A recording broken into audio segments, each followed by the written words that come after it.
Ask that question again. Have we looked into pulling kids out of elective classes or out of a portion of their chemistry class to do some remediation on their biology stuff, the kids that still need to retake the biology STAR? I don't think we've looked at pullouts yet, just because of the amount of teachers that are teaching biology. Right now we have 5 total teaching, and so I think all of us are teaching the same times and the same,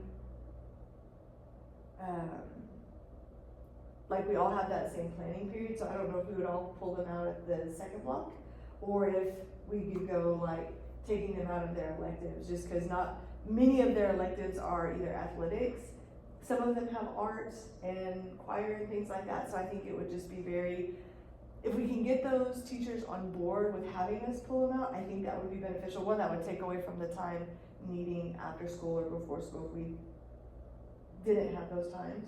But I know right now we're all supposed to have morning tutorials and an afternoon tutorial schedule. So I think if we could use those tutorial times throughout the week and ask those students to come in, whether it's our students or whether it's specific students that haven't passed the STAR yet, biology exam, then we can pull those students into those afternoon tutorials. We would just have to like make sure their parents would be able to get them a ride, because many of our students ride the bus, so sometimes that after school tutorial, actually both before after school tutorial sometimes is difficult for freshmen, just because they have those ride issues that is addressed by riding the bus.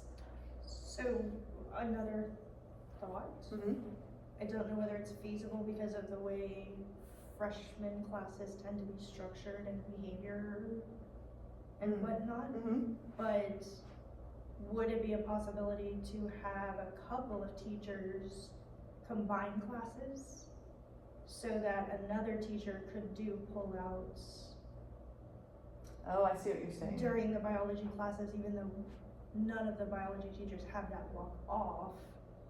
Okay. But So- could we combine a couple of classes, ones that have, like, look at the percentages of the number of kids that have failed, like which sophomores are in biology, or, and be able to take the freshmen to the lecture hall for a class period, where we could put 2 or 3 classes in there together to keep working on biology stuff, and then pull specific kids out with another teacher.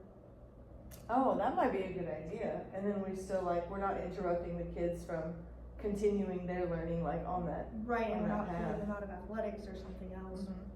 But I think one thing, like with the tutorials and like the Saturday school and the Thursday detention, all of those things are very much associated with discipline. Oh yeah, yes. So trying to find ways to get the kids to buy into the learning where it's not, doesn't have a negative connotation to it, like I have to go to Saturday school because that's what we do for discipline. Yeah.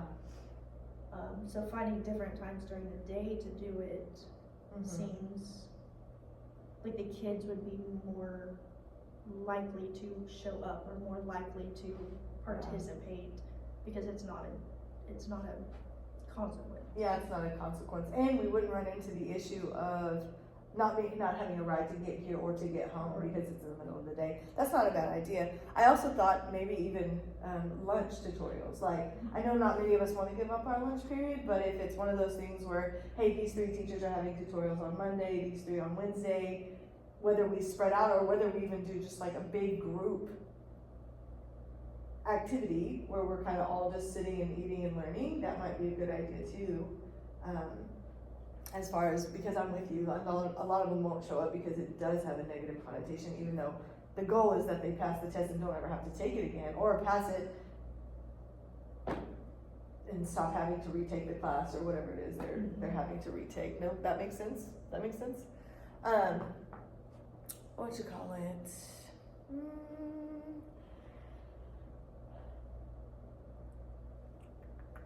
We could also use the common assessments as as a way to guide some of the tutorials, like just looking at test questions and how the sentences are structured, as well as what to look for and then what to look for in an answer versus, because so much now is big paragraphs to have to read, even in biology.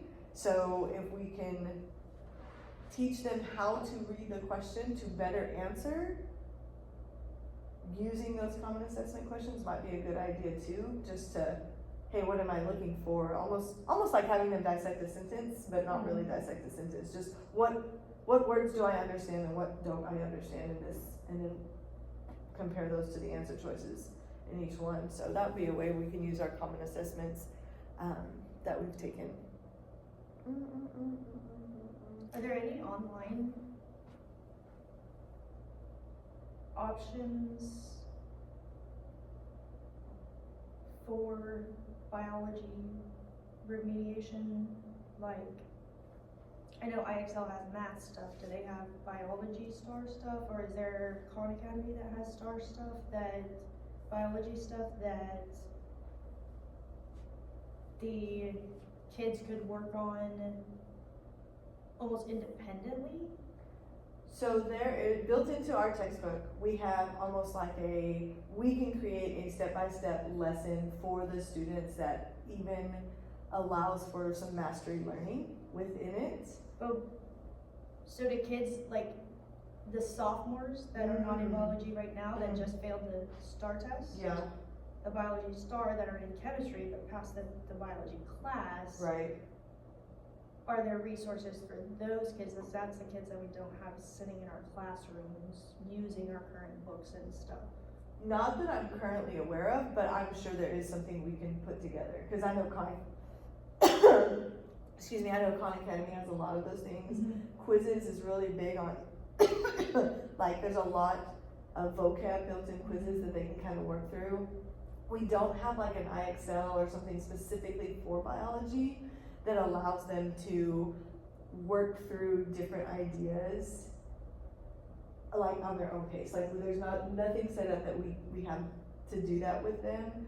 I know a lot of us use Amoeba Sisters for like introduction to the topics, reviews for some topics, but what I'm aware of as far as like a guided practice for biology specifically geared for test prep, I don't think one of those exists. At least we don't have access to them according to our single sign-on portal. I'm sure.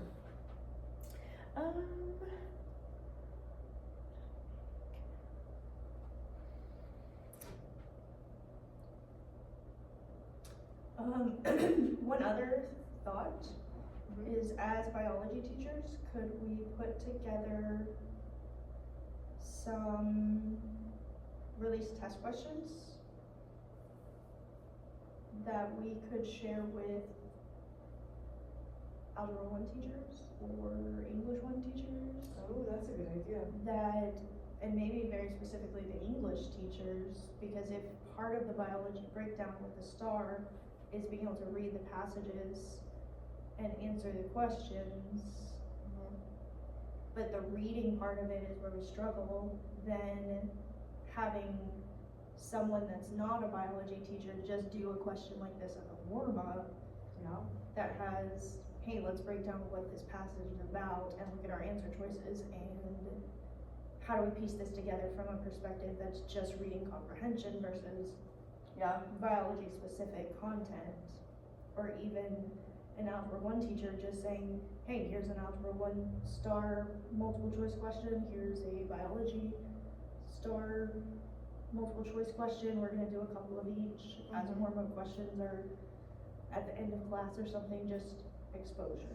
Oh, I like that idea, because then it keeps them focused in, whether you do it as a bell ring or an exit ticket, but then they see that, hey, everybody is worried that we're passing these exams. I like that idea, because we have I can pull all, I don't know that we have access to last year's biology STAR just because it was so new in the formatting, but I know years past, like all the way to, I guess whenever the STAR exam started, we had access to those old tests even with answer keys. So if I sent somebody a question, I can send them the answer, and almost like a reasoning, hey, this is the reason for that answer, if they wanted to explain it to the students. I think that's a great idea. Yeah, there's something that we Because could if do. you, like, if we just put together a slideshow that had a question or two per slide, and then the next slide had the explanations or the reasoning behind the answers, a teacher, like, even if I didn't know biology, Yeah, I could still expose the kids to it. yeah, And if we had questions about why is this the answer it is, and it didn't make sense from what we're reading in the explanation, then one, we can look it up, and a lot of times that helps the kids remember things anyways, is figuring it out on their own. Or we can, like, as a teacher, I can ask a biology teacher yeah. and say, hey, they don't understand this one or for this reason, so maybe go over that one in your class. Yeah, no, I love that. I love that, because then we can pull the questions that they've already seen, just because it's not like they're gonna be testing over new material, it's just the same material in a different way, but expose them to that same vocabulary over and over again through those And questions. for them. especially looking back over the TAPR reports with the topics that you mentioned at the beginning, like pulling questions specifically for those ones that are missed the most Yeah, from the past, and maybe not even just last year, but like over the last couple of years, since they've updated stuff, yeah, and like using that to, like, that's a starting place, cause if we can fill that gap, yeah. that's the biggest gap. Yes, 100%. I think that's a good idea. Because we could also do that with some of the things we don't. I mean, this year the STAR is a week earlier than it was last year, and last year it was 4 weeks earlier than it was ever before. So even giving questions that are not usually seen, like we're not going to get to them in the common assessments, like even giving those questions, so at least it's in their brains, like they've seen some of that other stuff too. I think that would be a great idea. I like those ideas. Oh, great, miss. Thanks. No, I really do like that idea. I'm hoping we get something from that professional development they set up, because I think the district is bringing in experts, that's what we've been told, experts from someplace about either biology or the STAR. So hopefully it's beneficial for everybody. But I do like that idea, because there's lots of things. Like I can send a whole, like, probably a PowerPoint that has 50 or 60 slides just from now until the end of the year, even if they wanted to continue to help us out and like catch those kids even later that may or may not be failing, who knows. That would be beneficial. I like that idea. I think I'm gonna start putting one of those together and then sharing it. Nice, thanks, appreciate that. So far, I think there are 3 of us signed up to do this rocket review. And I think this one specifically is biology, so like it's only gonna be high school teachers. And then there are 4 or 5 chemistry teachers that we could probably send even some of the biology review, like whatever we get here. Hey, if you have time at the end of class, like if you're not busy, could you show this video if we're given videos, and like show them this website if we're given a website for them to use, like something that they could also, hey, by the way, we fear that you may or may not be passing this next test that you take in April. Right. Okay, I like that.